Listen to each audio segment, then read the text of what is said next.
Próximo tema aqui que eu quero repercutir, quero propor aqui mais um debate que vale a pena, sinceramente, ainda mais no momento que a gente está vivendo, vale a pena a reflexão. Será que o Brasil, pessoal, realmente precisa dos Estados Unidos mais do que realmente precisamos na prática, mais do que imaginamos? Isso porque desde 2009 o Brasil importa muito mais do que exporta para os nossos parceiros norte-americanos. Então, representa para nós aqui no Brasil um déficit de quase 50 bilhões de dólares. Será que isso é sustentável? Quais são as raízes disso?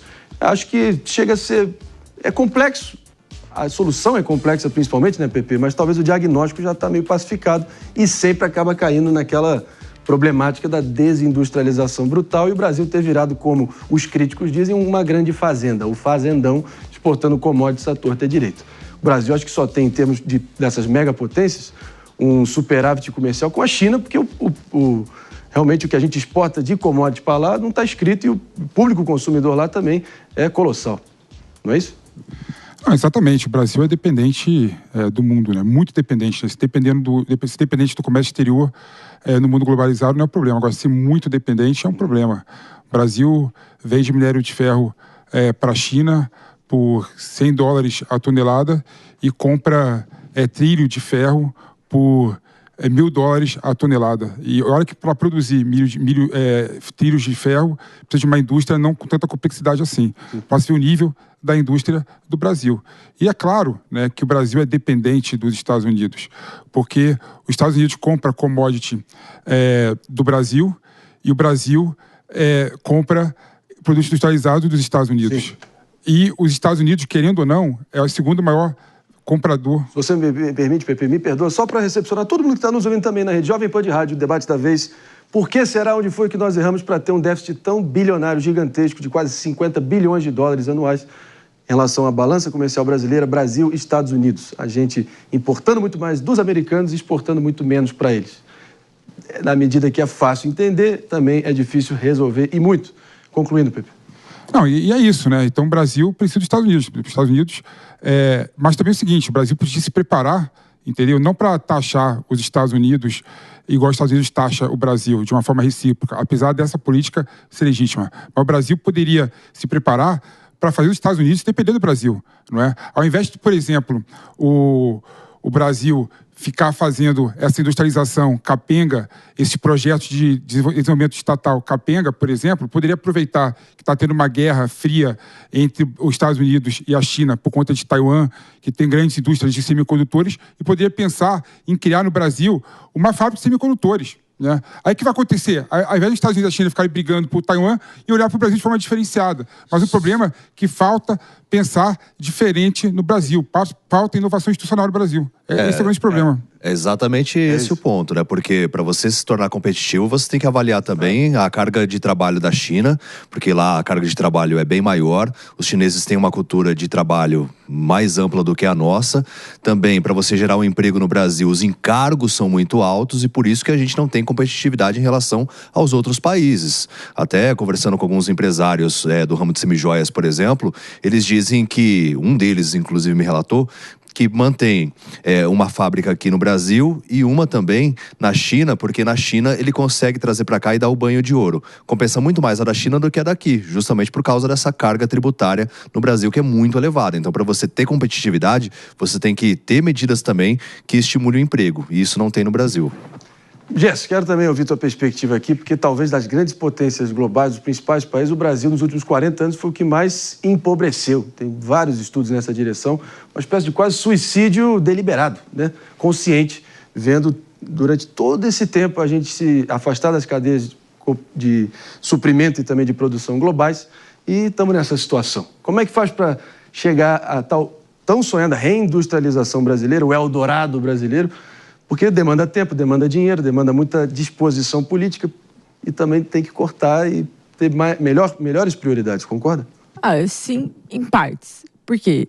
Eu acho que no final das contas, a reindustrialização é um sonho que nem vale a pena mais. Estamos muito atrasados e precisamos investir em tecnologia, serviço, vários outros setores. Então, assim, existe um ímpeto varguista muito forte de falar sobre a industrialização dentro do Brasil, quando, por outro lado, a gente tem funcionalidade em inovação em várias outras frentes, e o que mais agrega valor hoje no mundo, sem dúvida nenhuma, é tecnologia.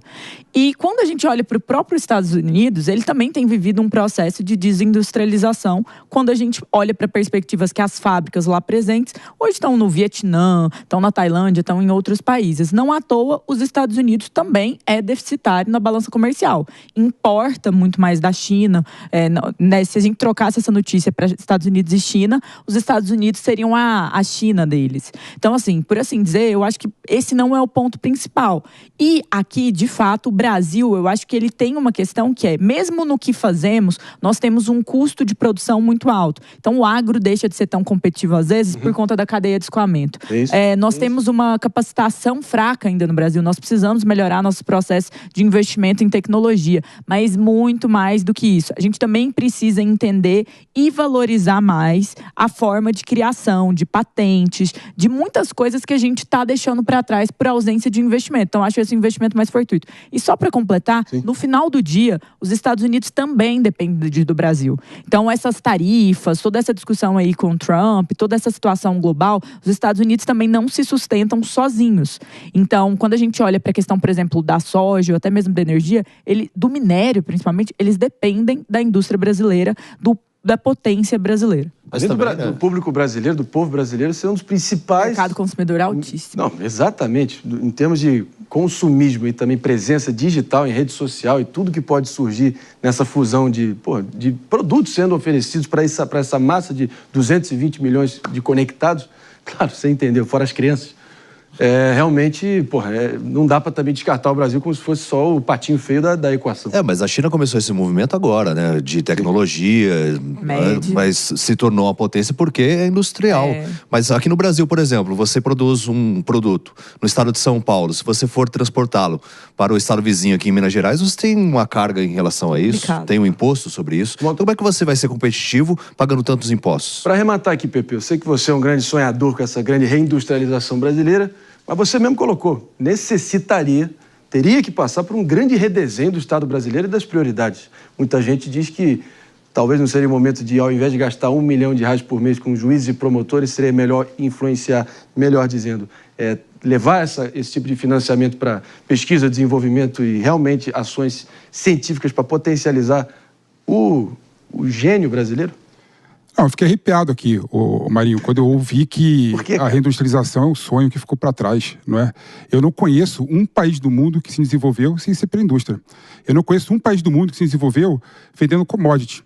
E tem outro erro de premissa aqui, né? Tecnologia é indústria. Tecnologia é indústria.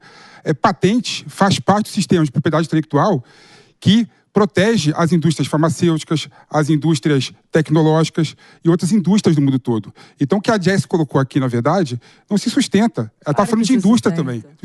Não, então, se eu sei que não existe, se eu sei que não existe no mundo um exemplo de um país que se desenvolveu vendendo commodity, vendendo arroz, vendendo soja, né, vendendo café, né, quando eu quero desenvolver o Brasil, eu tenho que pensar e olhar para o mundo todo. E o mundo todo se desenvolveu com a industrialização. Então, a reindustrialização não é um passado que ficou para trás.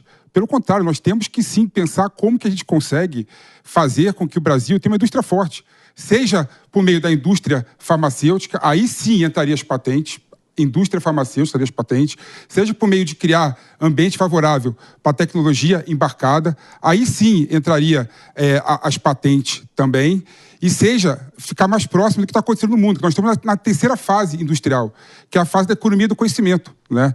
Então, não dá para a gente negar que a indústria é importante para o Brasil crescer. E se o Brasil quiser crescer, tem que se reindustrializar sim. Isso não é só no passado, não. A quarta fase. Não está passado, não. Quarta fase, Klaus Schwab. É o que o mundo esse é o eu concreto. Você acha? Pessoal, não, esse é o eu concreto. Gente, mas se o programa for só o PP falar, é PP Talk Show. As pessoas acham o seguinte, isso que eu acho engraçado. Que tem que passar pela industrialização inglesa, da época da era industrial, para depois fazer a economia do conhecimento. Não, a terceira era sim. Isso eu defendo claramente. Perfeito. Tá lá. A gente segue estimulando esse debate. 1, 2, 3, 4. Solta a bola, cara. Por favor, solta a bola. Vamos adiante aqui, então. Justo, Jess, podemos? Não, na verdade, eu quero completar, porque o PP ele tá tomando um monopólio aqui da fala, e no final das contas ele sabe que quando ele defende o Ciro Gomes, que ele é apaixonado, super fã, inclusive, Ciro, um abraço aí pra você, ele fala sobre a reindustrialização até mesmo da base. Então ele também fala de manufatura, ele também fala de outros tipos de produção. O que eu tô falando aqui é que a indústria, quando a gente olha pra inteligência artificial, a briga da China com os Estados Unidos aqui, quando a gente fala de tecnologia, de farmacêutica, não é este o ponto principal. Quando vocês colocam na questão da manufatura e produção de produtos dentro. Vocês querem que não mais o mercado brasileiro seja inundado de produtos chineses. Então, assim, é este o tipo de industrialização que, para mim, o bonde já foi. Eis que fica a questão e a gente vai, com certeza, estar repercutindo aqui. Debate bom. Conceito errado de industrialização. Pra gente aqui passar o diagnóstico. Passado total. Você tá bem hoje, cara? Ciro Gomes. Você quer tocar o programa? Tá difícil hoje. Quer jogar comigo? Não, o programa vai ficar prejudicado. A gente segue em frente aqui, pessoal, pelo seguinte.